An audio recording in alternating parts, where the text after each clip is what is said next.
Hey there, everyone. Welcome to the very first episode of Screenwriters Rewatch. This is a new series for us here where we rewatch some of the great classic films of all time. We'll be looking at the best bits, the bits that maybe haven't aged as well, and whether or not it deserves a place in the pantheon of great films. My name's Marcus. I'm a professional screenwriter. I'm joined today by John and Caleb, who are professional screenwriters. So grab a comfy seat and join us for Screenwriters Rewatch The Godfather.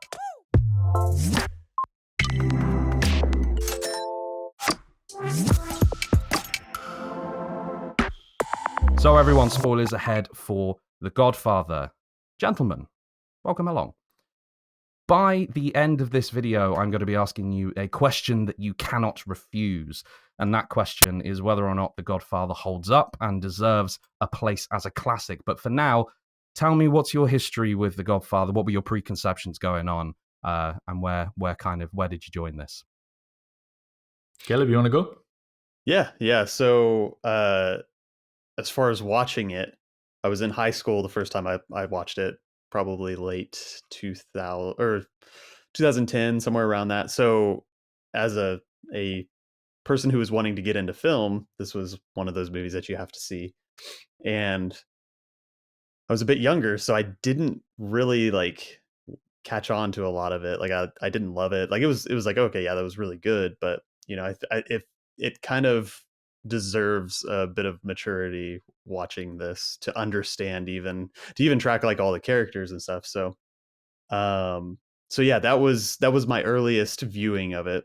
But then flash forward to my college days, I had a professor who was actually the associate producer, is what he's credited as, Gray Fredrickson, who worked on it, and he taught a film and business class, which was mostly just stories about Apocalypse Now and Godfather and just crazy stuff that's just oh, this is how we got the money for that, and and stumbled into making the one of the classics basically.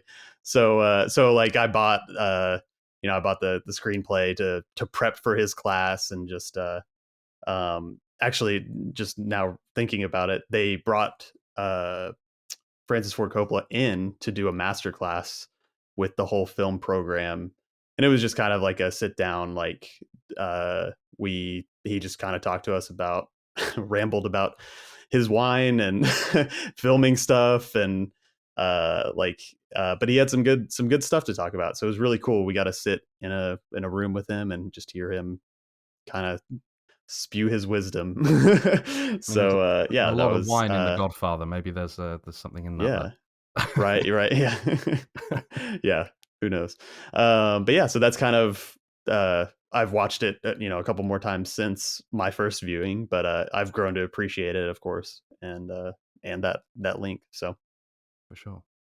John, how about you? I don't have a story to rival that, unfortunately. I never met Francis Ford Coppola, so I came to Godfather when I was a teenager, and it was at that time when I was spending every penny I had. I'd save all my lunch money and everything to buy DVDs on a Friday. DVDs had just come out, and they were going dirt cheap at the local video store because no one would buy them because everyone was still on VHS, and I was the only guy that had a DVD player. And I was like, okay, I need to watch The Godfather now. That's next on the list. And I bought the box of the three of them. And this was a time when Godfather Part 2 was on 2 discs because it was so long. When DVDs had to have 2 discs on them and everything. And yeah, and I remember sitting down Friday night. I was like, okay, let's check out. This is the greatest gangster film ever made, apparently. One of the greatest films of all time, I've been told, et cetera, et cetera. Let's sit down, let's watch this. And most of the time where I would sit down and watch a classic, it was one of those things where, it didn't hold up for me, and it was, sometimes it would be a bit of a chore. And these are kind of conversations we'll be having in these talks, hopefully. But The Godfather, from the very first moment, I think the first line is, I believe in America. And I remember just being hooked from that very first scene to, Brando motioning to give the guy a drink, and the whole, I may call on you, but that day may never come. I never heard of gangsters talking like that. I heard gangsters say, where's my money? I never heard people say, I may ask you, someday, and that day may never come, I may call on you to do me a favor. Like, I thought that was the most amazing line. And yeah, and that whole weekend was just me watching Godfather Part 2, Part 3. And yeah, and Part 1 was my favorite one for a long time. I still think it is my favorite one, if I'm being honest. I think we'll probably be getting into Part 2 and 3 and so on at different points, maybe because I just think they're too epic to discuss in a single conversation. But Part 1, I think for me is just. But then, as I say that, when I go see Part 2, then I'm just like, well, this is my favorite one of the two. Yep. They're just so good. They're just so good. But and I've always associated it as a Christmas movie. I don't know why. I think it's because there's this whole section where they're like buying Christmas presents and stuff like that. And so in my mind, it's like this thing you can watch at Christmas, and I never would, but it's just It's the Thanksgiving movie in America for a lot of people. Okay, yeah, because it's all about family. Yeah. What an interesting right thing to take from that. especially flashing forward to Part 2. Yeah. But it's just a absolute masterful piece of cinema. True cinema in the true sense of the word. When I hear Coppola criticizing modern films now, I think, okay, I'm happy to hear you out, even though I disagree with you, because you did give me The Godfather.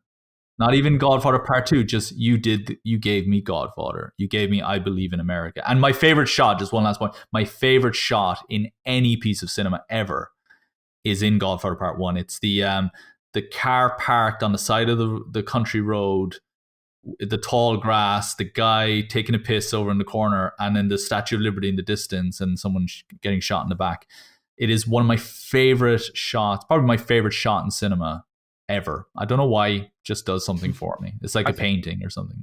I think it just tells you everything about the film, doesn't it? It gives you the theme, it gives you the character motivator, it gives you so much of that film and the subtlety and the nuance. Because it would be easy, I think, for the if a lesser filmmaker would have perhaps had the Statue of Liberty looming large in the background and everything like that, and it's right there. But Coppola has the bravery to keep it in the back and keep it far away and just have it in the distance, and it suggests it.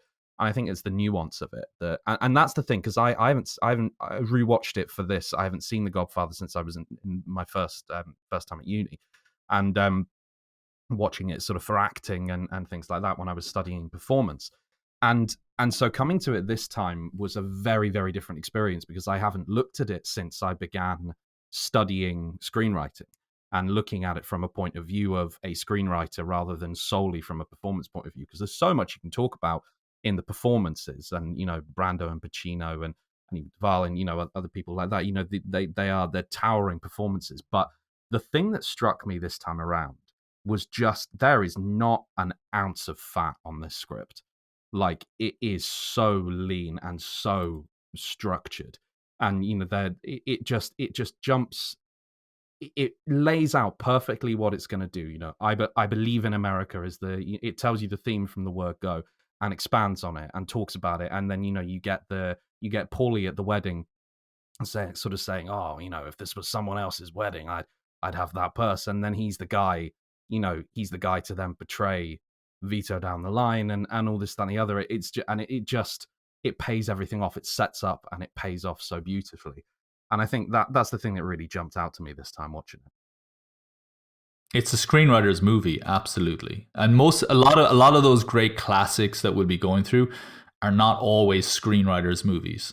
This movie, for all its amazing contributions in performance and cinematography and editing and music and sound design, the sound design in Godfather is just so famous. At the end of the day, it is all anchored to just a brilliantly written, perfectly written screenplay. And you can teach screenwriting off of The Godfather. There are a lot of classics you can't teach screenwriting from the screenplay, because the magic was in the filmmaking. The magic is in everything in this. I think. Yeah.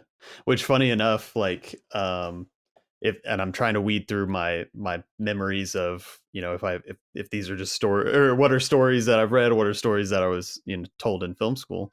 But if I remember correctly, they like in production, they were rewriting so much. Like Coppola was on set, like scrambling to put scenes together because there was so much, just everything was falling through from the producer's side. Like, um, I feel like I remember there was a story about on the steps, like shooting the scene on the steps in the city in the last montage, with the officer, and I think that was like a huge train wreck. And so like there was a lot of scenes that had to be kind of written as they went. Was it a train wreck? Because it doesn't look like it, does it? I mean, if this is him scrambling to write scenes, Exactly, then yeah. what would this film have looked like if it all went to plan? I mean, I don't know if I could take that. Like, that's kind of like it feels like a lot of classics or, great movies have to go through that trial by fire to like really accidentally come to exist almost. Yeah, it's mad. It's mad though, isn't it? Because we look at screenwriting as this sort of structured thing, and you have your story structures and your things like that, and it can be quite a technical endeavor. So to then kind of hear that, oh yeah, they just kind of wrote it as they went along. I think Gladiator was very much like that as well. And that was a film that was thrown together as they were making it because of problems, and you kind of sit back as a writer and you think about that and you think, oh, okay, maybe we should lighten up a little bit.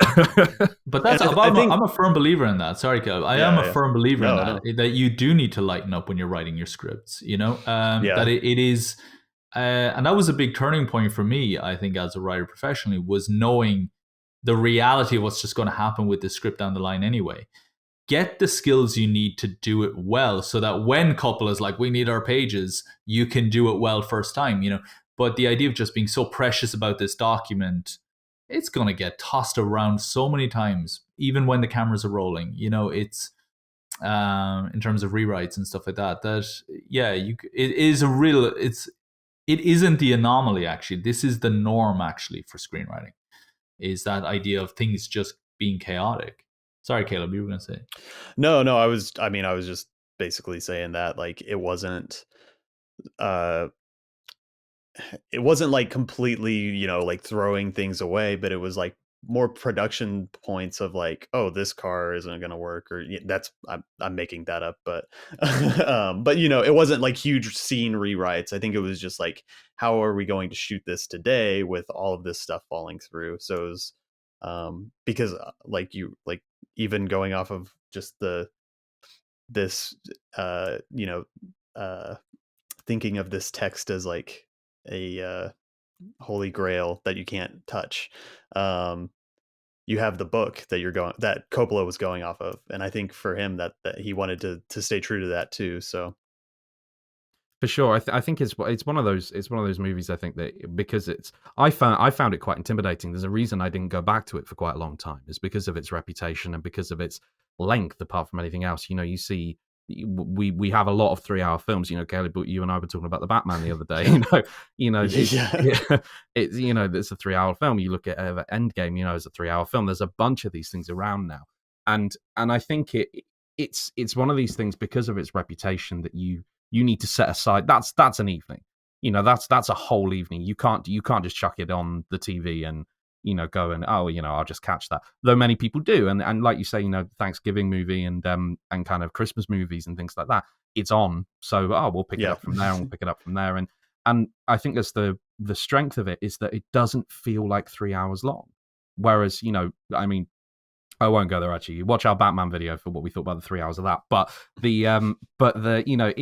it doesn't feel like 3 hours long. You sat there, and the next thing you know, it's coming to a close, and the door shuts on Michael and whatnot, and you kind of go, how? yeah. That's funny though, because I was actually going to say, I do feel the 3 hours with Godfather. Like, I love every second of it, but I do feel it, but I think that's a good thing, because I feel the 3 hours when I watch Fellowship of the Ring. The extended editions, whatever they are. I feel the running times of those movies. I feel the running time of, I don't know, some long films like that, I do tend to feel the running time of them. But I always think if it's a film that doesn't need necessarily to be 3 hours and it flies by, then I'm like, well, that's fine then. You didn't make me suffer through it. If it's a film like The Godfather, which is so epic in terms of its time length,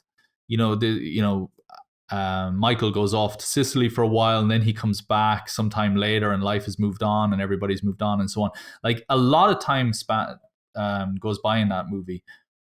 And you need 3 hours for that. But I also want to feel the 3 hours in it because I want to feel like I've been on this journey with them. Yeah.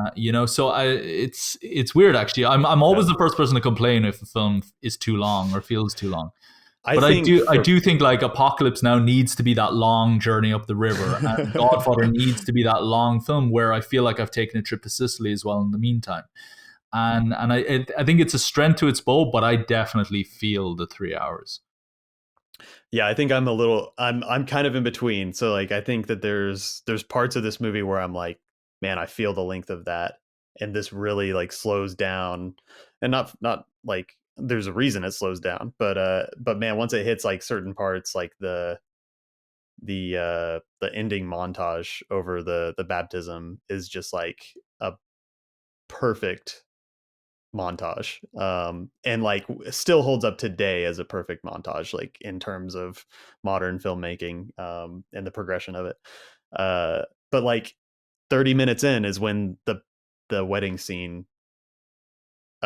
ends, I think. And it's like, really? Like, and you kind of feel that, but I think like there's a reason that you feel that. And then like for me, the part that like that I would say kind of is my least favorite part is the Sicily part. Like it just kind of slows down, and I personally didn't really get much out of it. Not that there's not a reason that it's there, but maybe I shouldn't say that out loud, but no, this is a safe space. This is the place to say. Yeah. This is Godfather. Yeah. Safe space until the comments get you, but anyway. Yeah. But yeah, like so there's just like this movie kind of has it all, I think. I think you're right. You know, the aspect is because I think the reason for me it doesn't feel like the 3 hours. Perhaps it's the wrong way of putting it. You know, I think it's just because it's future focused.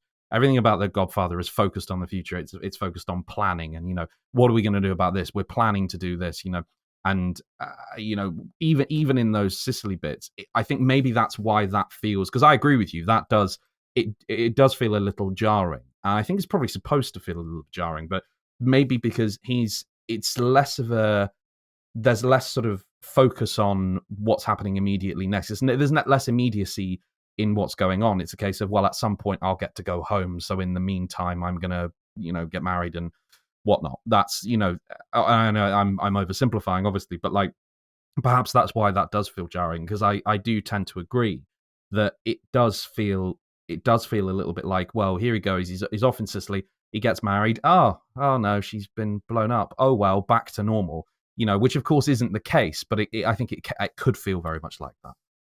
Yeah, because like if say we lose that scene, how does that affect our character arc that we see Michael go through? Like, do we still believe that he gets to the same point? Is that scene the moment where he turns a corner in terms of what he's capable of doing as a man, like as a gangster, as a, you know, he's the guy who decides to pull the trigger and shoot McCluskey. Is it I've got IMDb open for the McCluskey, yeah, Captain McCluskey. Yeah. And you know, he kills McCluskey and the other gangster, and he does that because he knows his father is going to be killed otherwise.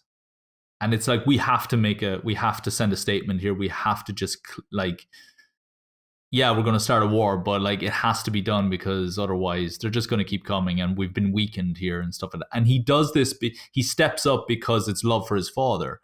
But the idea that he's able to shoot the police chief, and then the idea that he's able to then be the kind of man who can lie to Kay at the end of the film, and like really like that's a real betrayal moment.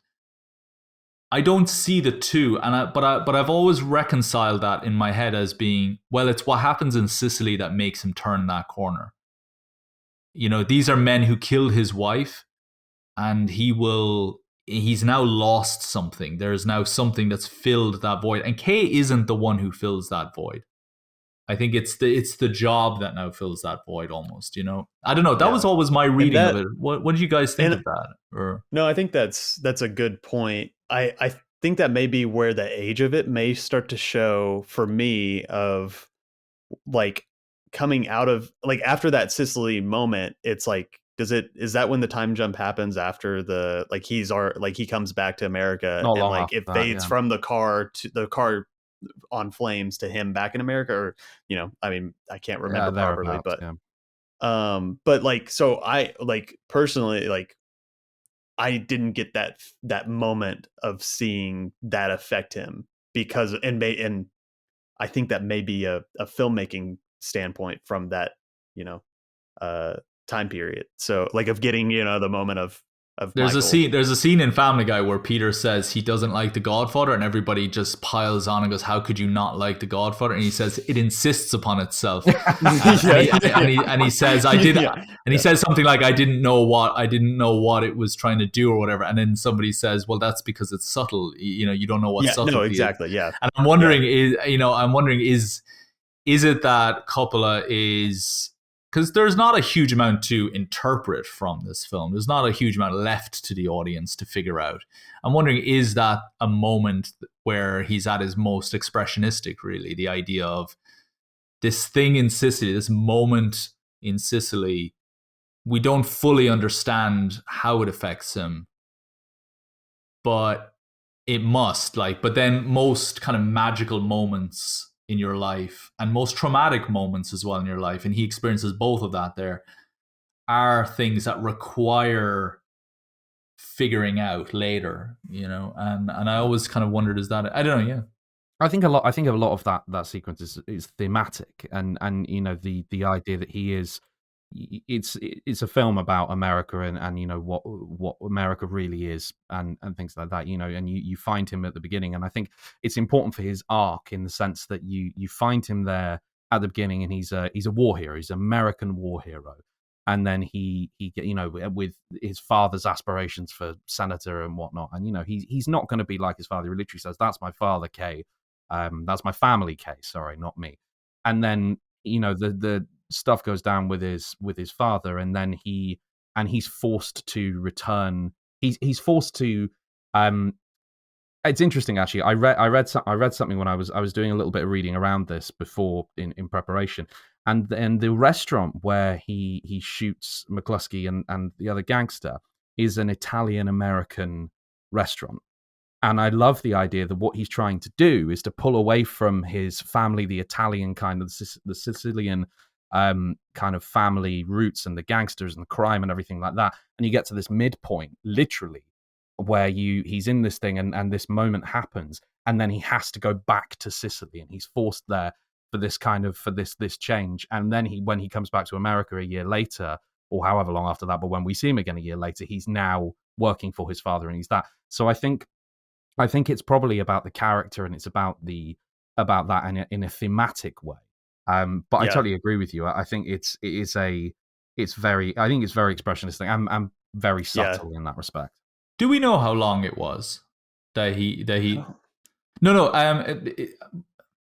like, from the death of his wife to him approaching Kay, how long has passed? Because I can't imagine it's as soon as he gets back. It feels like the way he looks, the way he's dressed now, it feels like he says Kay says to him, how long have you been back? He says, "Oh, I've been back a year." And and then how long was he in Sicily for? Do we know? Because I don't think I fully ever grasped the timeline there. They imply where before he goes away, he says, "Oh, how long do you think I'll be away?" And they say, probably about a year, 6 months to a year, something like that. Okay. So I think you probably from the Italian American, the shooting of McCluskey, to where he gets back to Kay, is at least 2 years, I'd say. But then what I find, one of the things I do find quite jarring about it is then we see him again not that long afterwards, and he's got like he's holding a kid that's at least 3 years old, and with Kay and everything, and I found that really jarring, because I kind of went, what, hang on, because it's been sort of a year when he's in Sicily, or a year, and all this, that, and the other. But it's then sort of like, oh wow, we're now 3 years in the future, and I feel like we've missed a lot of character development there. I like when there's that seamless transition of time. The more I watch a film, the more I rewatch The Godfather, because there are less questions that I have about the film. That becomes one of the questions I have then, is how much time has passed and all that. So in the moment, like when I'm first watching the film, I'm almost impressed by how much time they're covering in this movie. But yeah, I get your point as well, like that there is a lot in there. I want to see like how upset was he? Like, I mean, was how much of a void did the death of his wife leave in him? Like, how did his family react when they found out he was married over there? Did he tell them? Did he keep it a secret? Like, there's a lot there, and I do think it's one of the nice little things about 3 is that they go to Sicily and he talks briefly about the woman he married. But I think there was a whole room for just a real kind of like, in his mind, there must be, even in his darkest moments through part 2 and 3, and even part 1, there must be this point of what would have happened if she was still alive. Would I have ever come home? Because I don't think he loves Kay. I don't think there's any, but I think he loves the way Kay sees him, and he loves what Kay represents and everything like that. But I think there must, you're right. I think there must be this thing of I found love and it's gone, and so I have to have this this person that I've married and everything, so I can have children. And his father says to him, "I'm a man who doesn't spend time with his family is a man," and all this, that, and the other. So it's all there, and again, it's that lovely structure. It all plays around again. But I think the thing that got me about that particular time jump is that I don't know how needed it is, other than for because his kid is there.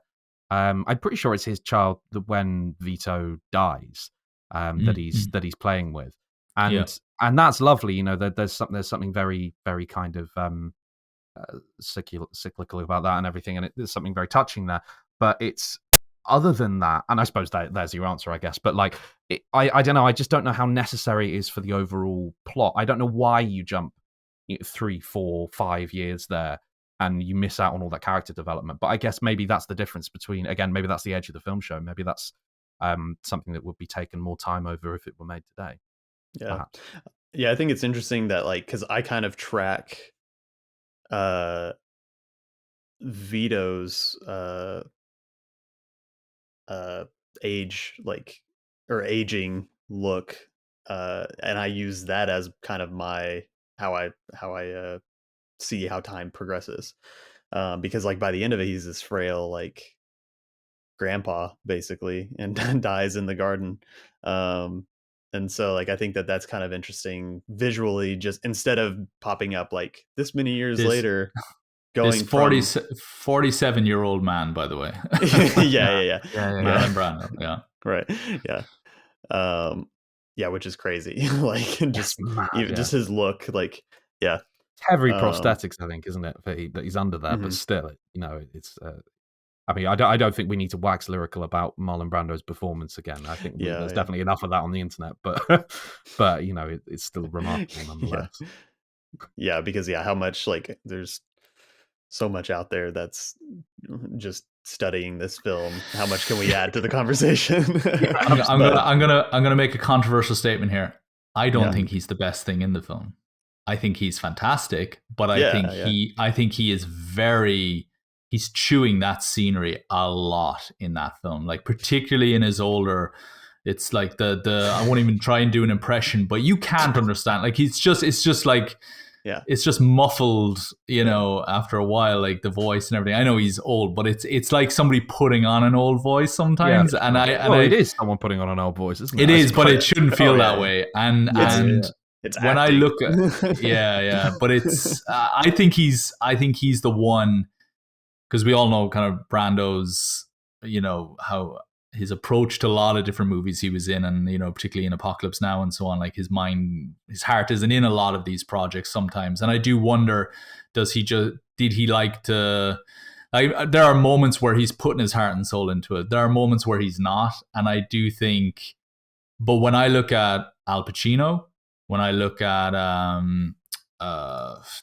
Duvall, James Caan, and why isn't John Cazale? Fredo. They are just perfection. Like, that's how you learn. That's where you learn to be an actor. Yeah. It's not from Brando. Yeah. Brando's like, for me. Oh, sorry. Go ahead. No. You crack on. No, so like, just on the Brando note, like, you look at that and you say, yeah, that's acting. But like, you look at Pacino, and like, even this wasn't my introduction into him, obviously. So like, I have kind of the meme that he became of himself, that to go off of some of the movies, some of his later stuff where he kind of became Pacino. But like, in this, it's like it's a very much more reserved performance, and I think that's where the it's not showy and people won't talk about it, but that's where like the actual acting is. And I just, sorry, Marcus, I don't want to ignore Talia Shire and Diane Keaton either, but I am talking about like the male gangster archetypes that that Brando's kind of in the room with. Sorry, go on. No, it's okay. I think a way of characterizing it, the way I look at it, is that Brando delivers a really nuanced and interesting theatrical performance, whereas Pacino delivers a really nuanced and interesting cinematic performance. And I think that because Brando, there's a moment where I think it's in the first scene, I think it's in the wedding sequence, when he's when they're cutting backwards and forwards, and he sniffs his rose on his lapel. And I was looking at that, and I was thinking, that does feel like something that would be on stage, whereas Pacino's performance is far too subtle for that to be picked up on stage. Whereas Brando, you could largely, not entirely, and it's a bit of a blanket statement, but you could pick up and place on a stage, and it would work pretty well. And I think that's it. And I don't think that's necessarily a bad thing, but it's and Brando's amazing. Brando's amazing. Yeah. And I appreciate the difference between Brando's style and the others, because ironically, Brando was the one with the most cinema experience, and Pacino and Cazale and so on were all stage actors, really, I think, if I'm not mistaken. And possibly why they're working harder then. They're possibly why they... Oh, yeah, definitely. Pacino, they had to fight for Pacino, obviously, and so... but I think that also kind of separates the moments. It's like that aspiration to be like Brando, and so there's like that different approach to the character creation almost, in terms of what the actors are bringing to create those characters. There's a moment, there's my moment that I think of when I think of this film, and it's interesting because to kind of join the threads between the screenplay and the performances, is on the hospital steps when he's there with Enzo, when Michael's there with Enzo, and he and the car's just gone, and Enzo's trying to light his cigarette, and his hand's shaking, and then he very, very calmly just goes and lights it, and they just hold on that just for a second. They just hold on him there, and it's probably, there's three things that have to happen there. It's either written in the script, it's either a performance note, and it then has to be captured by the director / editor to then make that happen. But it's such a wonderful character moment, and I think it really exemplifies the quality of the filmmaking, and makes it justifies the runtime as well, because if you were trying to cram this into an hour and a half, 2 hours or 2.5 hours or something like that, you perhaps wouldn't have time to linger on a moment like that. And I think, those nuances and that kind of character moment is the reason for the length of this film, and why I think it works so well. There's nothing new being said by that, but it really jumped out at me on watching that kind of beautiful stillness in that moment. And what that means for that character. I thought it was great. So yeah, I wanted to talk a little bit about the kind of the way this is today and the way it's represented today, and what it's like coming to this as a modern film goer, kind of comparison between everything like that. And one of the things that really jumps out at me is that is as a character actually is Kay, and the kind of lack of her, as it were, and the way that, because you could, I think you could arguably make a version of this film which is entirely from her point of view, and what's it like being on the outside of this family. And I think that's probably the reason why they kind of choose to focus in on the family and everything like that, because it's about that, and it's exemplified by that closed door at the end, and part two, you have the big door being closed between them and everything like that. I get it, but I miss her. I miss her. I want more of her. I want to know more of what she thinks about all of this. I want more of her kind of thing. And I wonder if this were made today, and we've touched a little bit on this on occasion, I wonder if this were made today, would we get more of her? And do you think it would actually change anything? And do you think it would add anything to the film? Or are the Godfather aficionados out there who are now screaming at me saying you can't change anything? Are they? Well, I think Ridley Scott, who is a person I have great respect for because of his ability to recognize the gaps and the important gaps that need filling sometimes in stories. When he did All the Money in the World recently, replaced Kevin Spacey with Christopher Plummer, and a great expense to himself as well, because he was like, let's do what's best for the cast and crew, put their heart and souls into this film, and for audiences who are looking forward to watching this film, and so on and so forth. Like, this is a guy who I think would be, if you gave him the Godfather script, would be thinking on those lines, I think, a little bit more. And let's see it from a woman's perspective, or let's see it from other perspectives outside of just the Al Pacino's character in it. And he actually does that in All the Money in the World, because this is about the Getty family, all the richest family in the world at the time, I think, and then the son gets kidnapped, and it's from Michelle. They show Mark Wahlberg's perspective as well, the guy brought in to try and find the kid, but it's very much from Michelle Williams' perspective, the mother of the child, and trying to kind of get in because the father has closed the door on Michelle Williams' character. And it's very much about her, like, they won't take my calls. So what are you doing to get my son back? What are you doing to get your grandson back? And so on and so forth. And it is like that. It is very much a whole movie built around the closed door moment. And that was just something that came to mind when you were talking about that. So I definitely think there's room to explore the story. I think if it was made now, I think there'd be a much greater emphasis on Kay and a less great emphasis. I think that would probably be to do with the fact that we've been so swamped with gangster movies like The Godfather now. Maybe not to the same standard, but how many films can you rattle off about the guy who wants to be a gangster, or the guy who's trying to be a gangster, trying to keep the family together, or whatever, so. No, I definitely agree that, like, I think even the lack of a beat or two throughout of checking in on where she's at is just kind of like, that is another area where you can see the age of, like, even if it's just a shot of her, or just like giving her a moment to act, in which I like, I would argue we do get that obviously in the end scene, but I think I could use a little bit more. I will say she is a very credible character.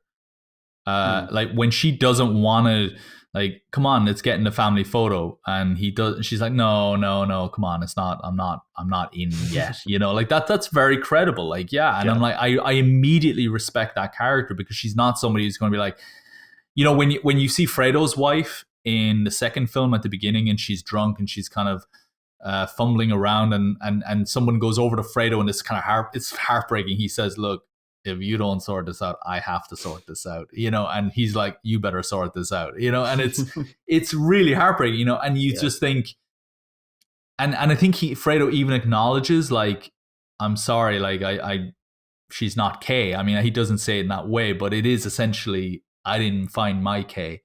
And I do love Kay as a character in this story, and I think she is presented, even in the small scenes that we got her, she's a very strong, very, very strong character. And worthy of, when she's going toe to toe with Michael, they are worthy opponents of each other. And in Godfather 3, she really shines, I have to say. Like, when you look at the two of them together, when they're hand in hand through Sicily, time has kind of mended wounds and so on. You realize they are their equal. They're each other's equals. Sure. And I then think, 100%. And it is that she just does so well. It would be interesting to see more of her, but also I don't think we ever see their mum, the mother, the Vito's wife. They reference her and they talk about her. We do see her. You see her in part 2. She's in part 2 a lot.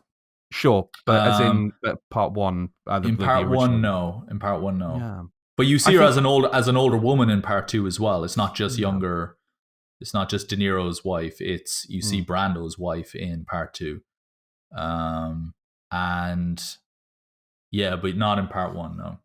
Yeah. I think it's interesting. I don't know that. I don't think I would add anything necessarily. Sorry to interrupt, but the wedding photo, she must be in the wedding photo. She must be in the wedding photo.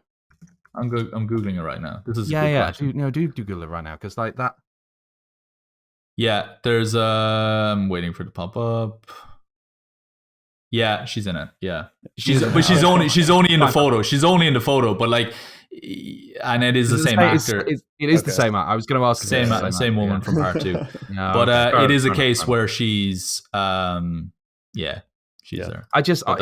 How interesting to see, Brando opposite Vito opposite his wife, because we see some of that explored with Kay and Michael, as we say, as it goes along, and then the big lie at the end of this. What does Vito tell his wife? Does she know? Is she, and what are they like with each other? I think perhaps there isn't room for it. Perhaps it's not important. But I felt there's another thing I felt I kind of missed here. I thought that would be, the inclusion of that other side. I think is something I get the impression she would.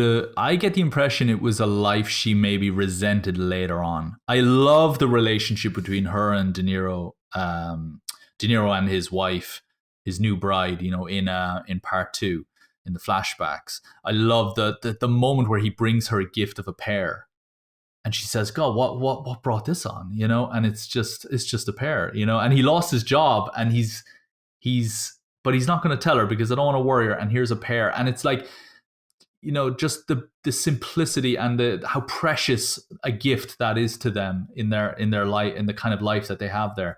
There's something so lovely about it, and then it's juxtaposed by this really cutting line that the mother says at the when Talia Shire the sister comes to see Michael, and she talks to her mother, and she says, "Where's Michael?" And she says, "You get in line like everybody else." And it's really, she says it in a way where you get in line like everybody else. You go talk to Michael, you go pay your dues to Michael. And it's very much, it sounds like there's a kind of she doesn't like the way things have gone in her family. Like, she definitely mustn't be happy with the way things have gone in her family. The way people have divorced and fallen apart and so on. People have died. I don't think anybody gets divorced. They fall apart, don't they? They die, They get murdered and stuff. But isn't that kind of, for me, my reading of Vito's character by the end is like, in seeing Michael, I get a sense of like him having regret. I don't know. Do you guys have that feeling? Oh, for sure. Okay. For sure. There's that moment in the where they're sat opposite each other on the table. And it's not subtle, He sort of said, "Oh, I had ambitions for you as a senator," or and that legitimacy. And even in the hospital, when Michael says to him, you know, I'm with you, is that there's this little smile, but he's crying as well, and it feels like regret, you know. Yeah, for sure.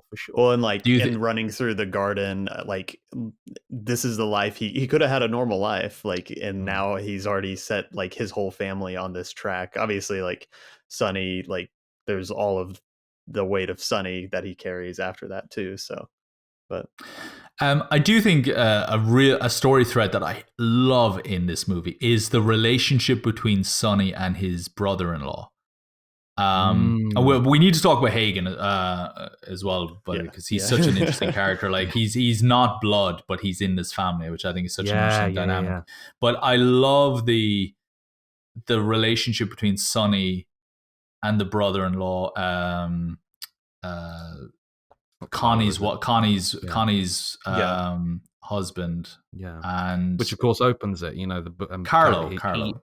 It is Carlo. Yeah, it kind of bookends the whole film, doesn't it? You know, the introduction to the family and the exit. And when he finds out that, like, there's a very uncomfortable scene where Connie is just throwing plates on the floor.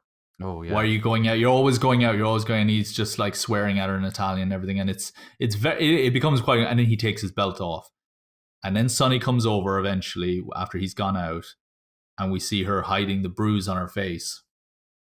And he bites his fist. He's so angry. Like, I mean, Sonny, he will single-handedly go to war with anybody because you put your hands on my sister. You know. Yeah.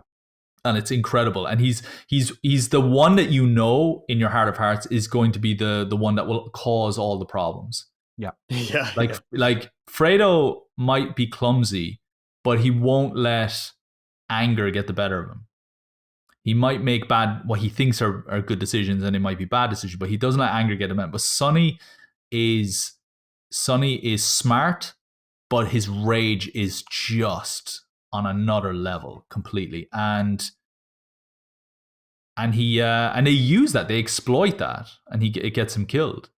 But there's that great moment where he tracks down the brother and he just beats the hell out of him, and then with the burst hydrant, I mean, he beats him within an inch of his life, but he does as well to the photographer. And I remember seeing so there's the moment at the wedding where he takes the camera and smashes on the ground of the photographer who's taking the pictures. Like the police are taking pictures, I think. And he then just goes back and takes out a load of wad of cash and just tosses it at him. Yeah. And apparently that's him. He did that intentionally. He did that kind of subconsciously almost, I think, James Caan, because he's like, where I grew up, you know, you beat the guy, but you pay for his bills later afterwards, you know, and it kind of wipes the slate or whatever. And it's, and I just love the kind of natural. There's a natural kind of thing to everything that James Caan does, and that he took that role so seriously. Like, I mean, I think that like he lived that role, I would say. I wouldn't be surprised. And a great character. And I love that how Fredo and Sonny sit on either side of Michael. Michael is the perfect. Fredo has a heart of gold. You know, he's got a heart, but he's been stepped over. And Sonny is just he's a strategist, but he's blind with rage. And Michael is the calm centerpiece that just pulls the two of them together. Imagine what they would have achieved if Michael if they had just all worked together, actually.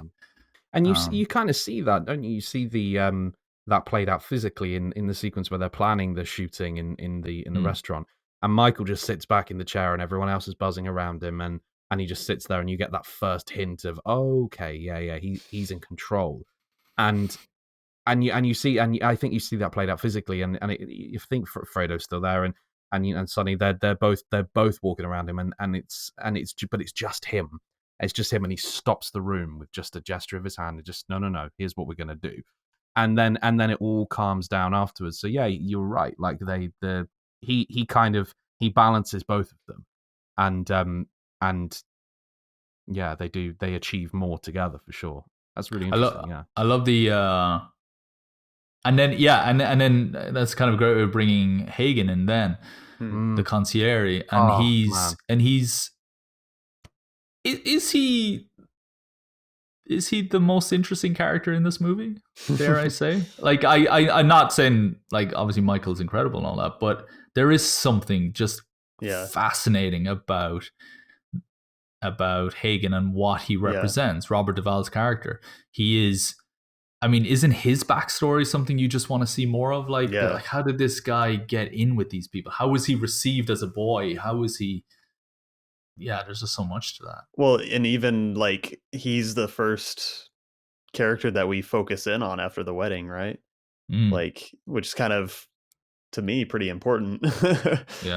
Just like looking at, like, you have all these characters. Obviously, we've spent most time with Michael up until that point, but outside of, like, really focusing in on one character in a sequence of the movie. You know what his function is, I think, from a screenwriting point of view. I think his function is there to, I mean, he's kind of like the narrator in a little bit. He's kind of, I also think Clemenza, is it Clemenza, the guy, the man who goes to take a leak while the guy gets shot in the back of the car? The cannolis guy. Yeah, Clemenza, yeah. So Clemenza's a bit of a narrator as well. He's like, wars happen every now and again. Now, when you shoot the guy, you want to drop the guy, you blah, blah, whatever, and don't look him in the eye.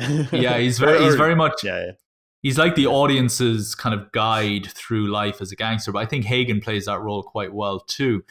But I think the most meaningful kind of thing that he does in this film is or the most meaningful moment with him is when he is removed as consigliere. When he says, Hagen's out. And he's like, whoa, come on, Michael, can't we talk about this, please? And no, my father is gonna guide me now. Who better than my father? And that's the moment where you're like, Michael Corleone will step over his own brother. Right now he's removing the guy who's not blood. But in the next movie, it'll be his own blood. And it's that wonderful kind of, it's like the gateway betrayal. Or not betrayal, because he is betrayed, obviously, in the next one. But it's like, if he can kill Fredo, it's because he's gotten used to pushing his family out of this, out of the picture. And I think that's such a profound moment, and it's quite a quick moment, actually. This whole, come on, can we think about, no hard feelings, come on, I still love you, but you're out. And he even says that, I think he says Hagen's out or something to that effect, Yeah, he does. Because I think he's looking Tom's back. out. Tom's out. Tom, and he's saying, maybe I could help, and Vito kind of comes over and he's going, oh, no, look, I've advised Michael, I trust you, and all this, that, and the other. And he goes, oh, come on. And then Michael just goes, you're out, Tom. Yeah, that's it's just thrown away. And that's so cold. And that's the moment where, for me, this is not the guy who said, that's not me, Kay. Yeah.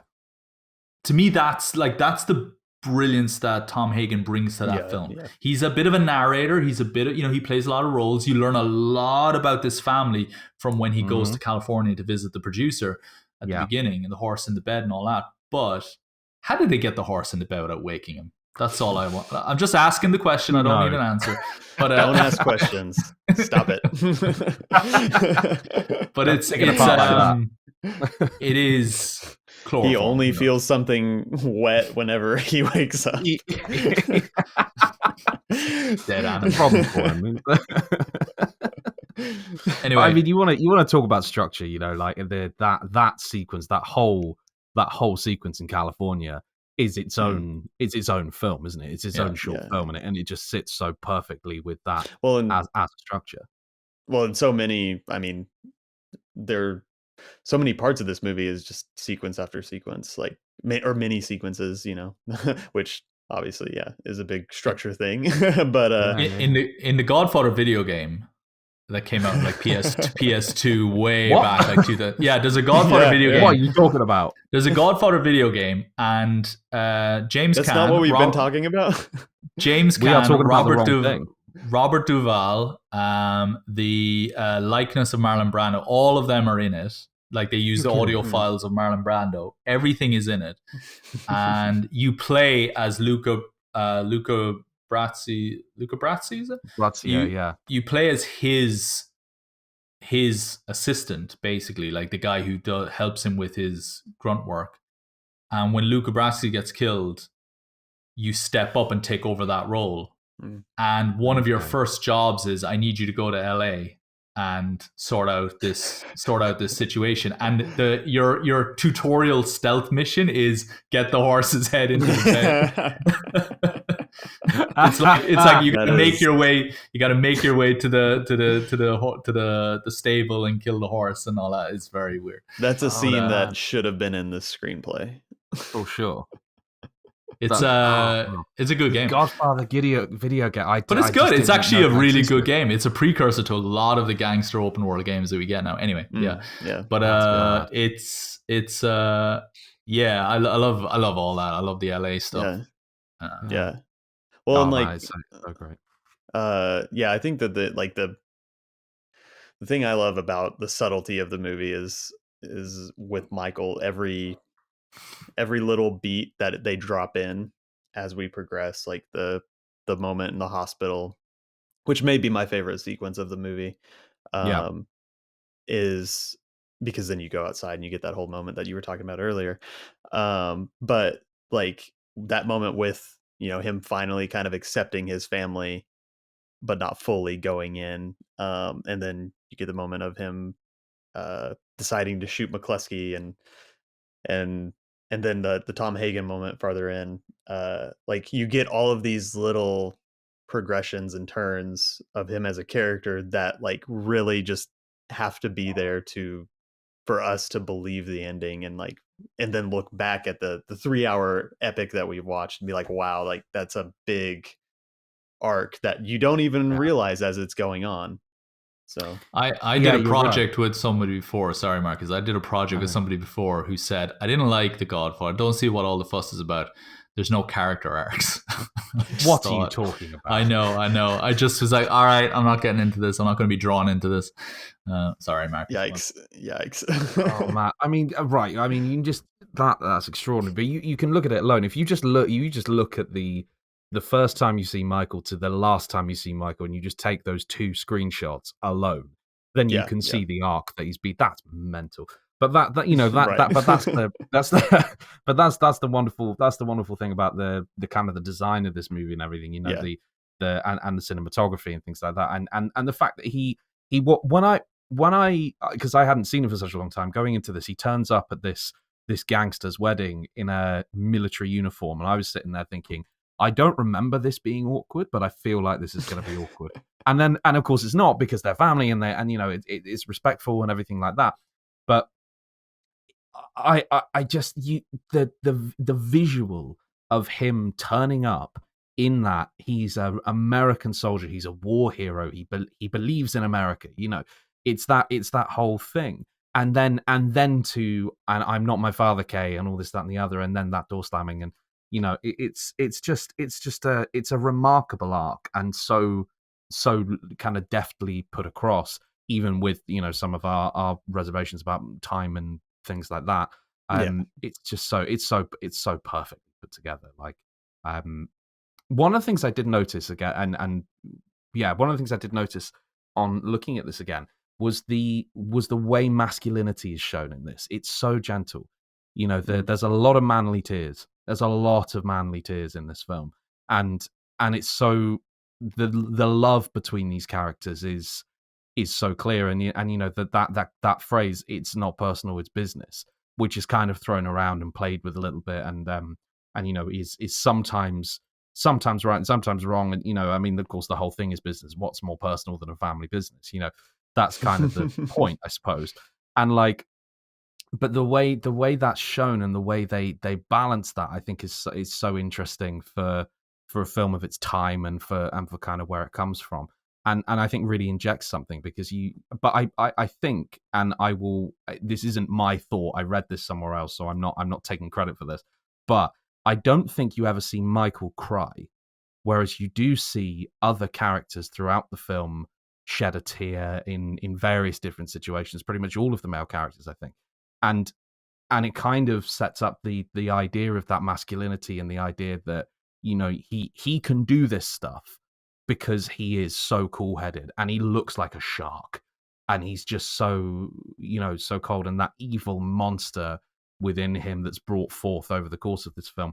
And I think the way they show the other characters emoting really lends to that. I think it's required. Even Sonny's kind of toxic masculinity of the aggressor, you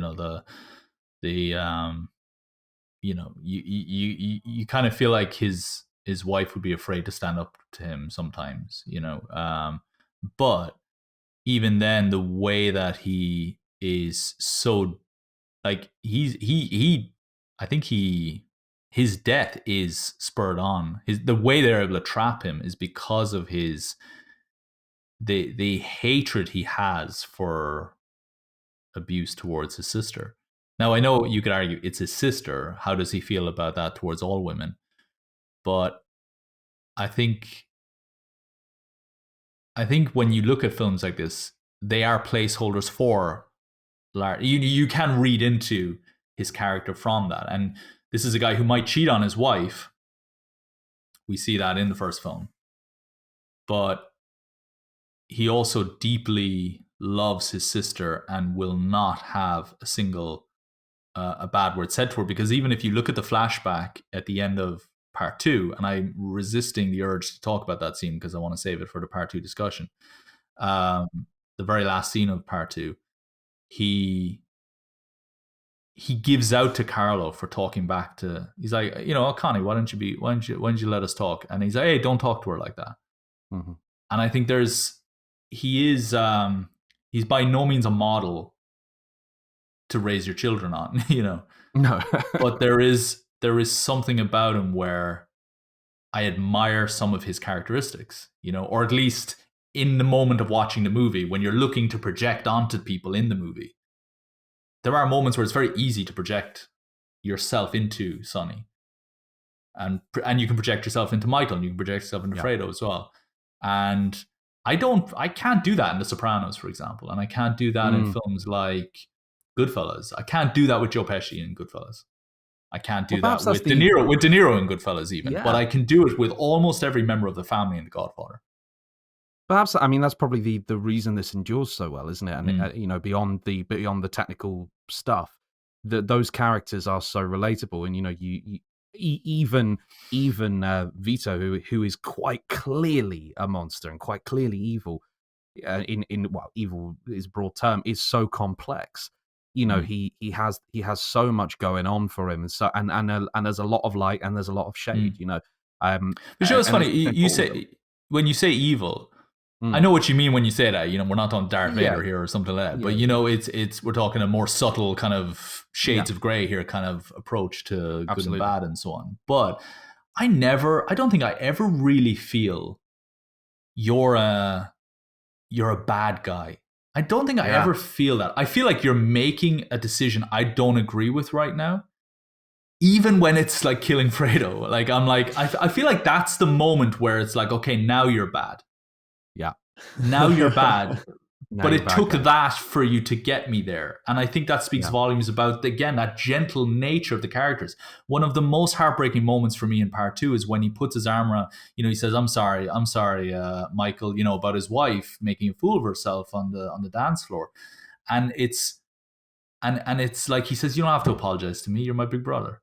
And I love it. Now, obviously that has weight to it because of what's coming afterwards. But in that moment, there's just, we might have our arguments, but you don't ever have to apologize to me. Yeah, and I that breaks my heart when I hear that because I know what's coming. Yeah, and you could argue, but what a son of a bitch that he would say that, But I think he genuinely believes it in that moment, and that's the thing I love. I think when Michael says, "I'm not them," this, that's not me, Kate. He really believes in that moment. When he says we're going to be legitimate, he really believes it. I don't see him as a bad guy. I see him as a guy who does bad things from time to time. Yeah, like killing his brother-in-law, widowing his sister, and so on. You know what I mean? Like those are bad things. Yeah, He definitely doesn't see you know, himself as a bad guy. Yeah, you're right. it's hard to see. I find it hard to see him. I know he's bad. I don't ever want to do those things or anything like that. Yeah. But Well, yet, good. I'm pleased to hear that, John. But as Coppola's mastery of this storytelling is that he can make me project onto these characters. Yeah. And say, I want to be you for a moment. Yeah. I love that.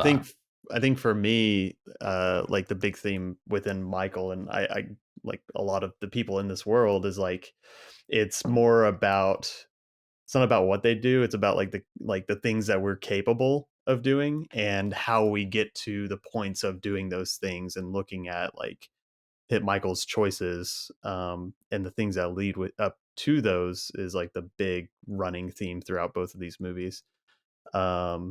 And the question and we're able to project ourselves onto it because it's like we're all kind of capable, some more than others, to do things. Like everyone's capable to do certain things under certain circumstances. So it's kind of like that's the scary thing. And then within the baptism scene of like just where like you have that montage and the baptism playing over it, and like you get the menacing shots of Michael.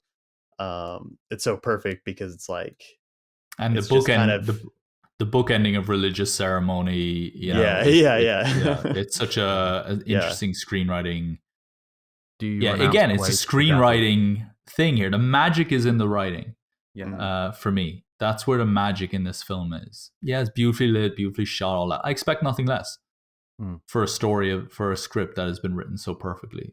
It's and I think that's the real lesson, isn't it? If we're looking back as screenwriters rewatching this, I think that's what the lesson for this film is, and for aspiring and new screenwriters.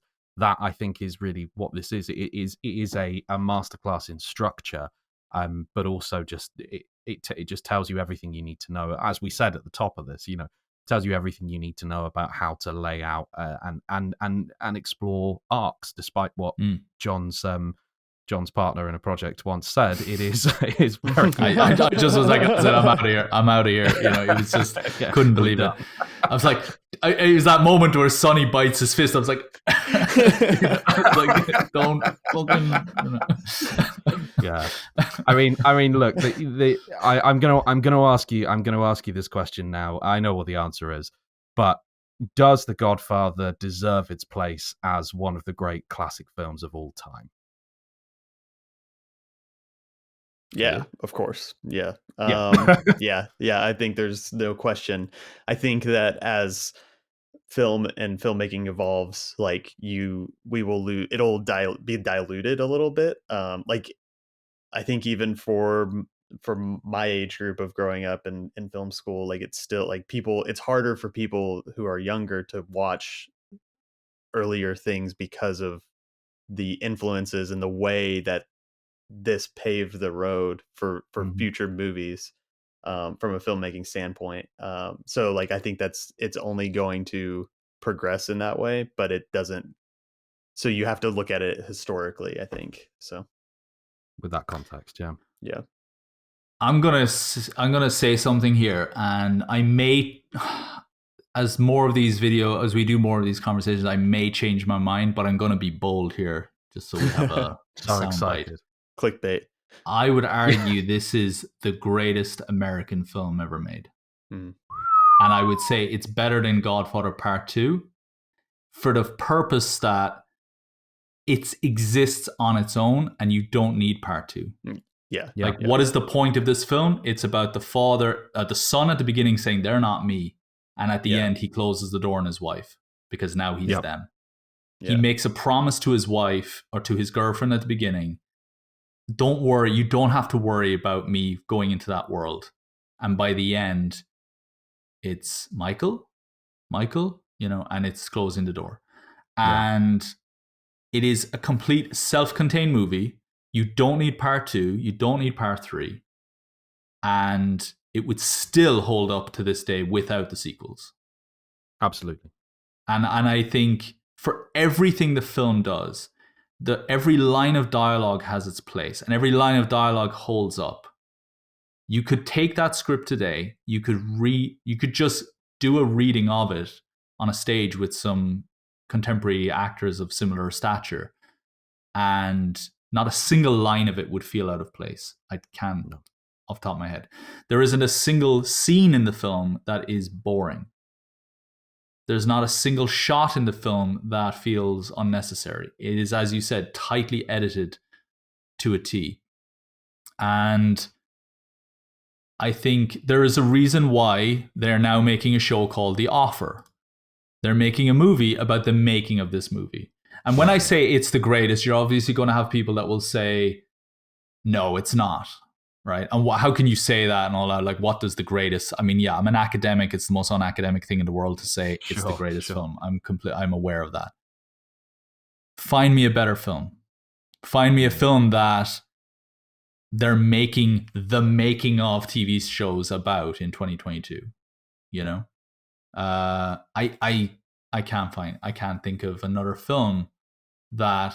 Also, that is as accessible, because Taxi Driver is a masterpiece, but I know lots of people who haven't seen Taxi Driver because they think it's not for me.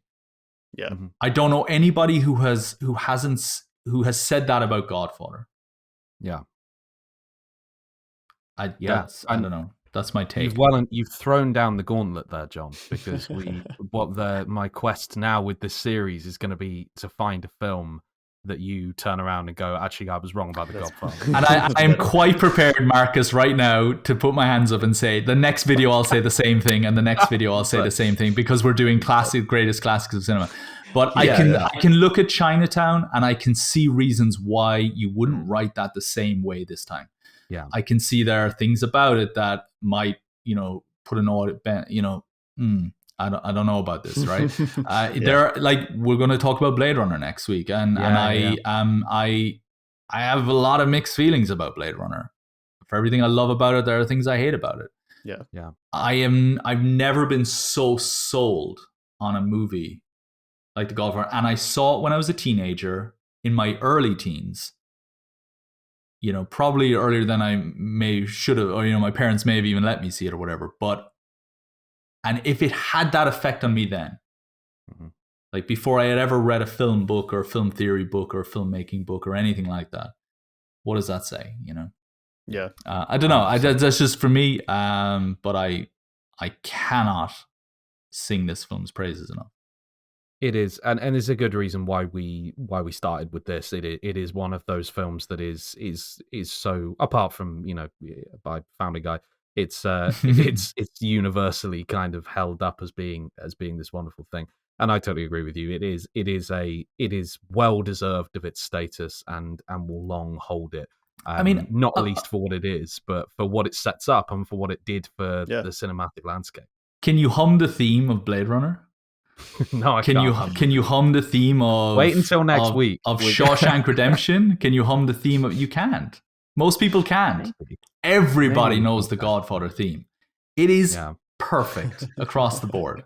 Music, editing, acting, you name it. Perfect. I actually found the LP like at an old record store and bought it just because I was like, it's the Godfather. Like, I'm not gonna not buy this. So I mean, it is. It's one of those. It's in the zeitgeist, isn't it? It's the Godfather of. Is a thing, it's that perfect. It's that much of a thing. So we've started strong with The Godfather. Next week, as you say, we're going to be looking at the Blade Runner. This will be an interesting discussion. It's a blind spot for me, and so I'll be watching it for the first time and then talking to some experts Which cut? On that one. That's what I said. We're not getting into the conversation about the cuts of it. That's exactly what I said. I said it's the only one you can get. You can't get the other ones. Oh, really? Yeah, but but John said to me that, oh no, what are you talking about? What are you talking about? There are like 8 of them knocking around. You might not be able to get them anymore, but they still exist. But are you going to be able to find them on? I don't know. Can you find them on Apple TV? Can you find the Blade Runner, the original one? I don't know, but you see, that's my point. I don't think they even allow you to access the other ones anymore. I think it's like no, it's just this one now. I owe you a pint for that, Caleb. I really appreciate you saying that, because you validated me. I'm out of here. Right. Thanks, guys. Thanks Right. so much for chatting about this today. Thank you for watching at home. Please remember to like and subscribe if you enjoyed what you see here today. We'll be back next week with some more. You can check out some more of our stuff at thescriptdepartment.net for some really great stuff from our global network of screenwriters. And yeah, join us next time for Blade Runner. Until then, catch you later.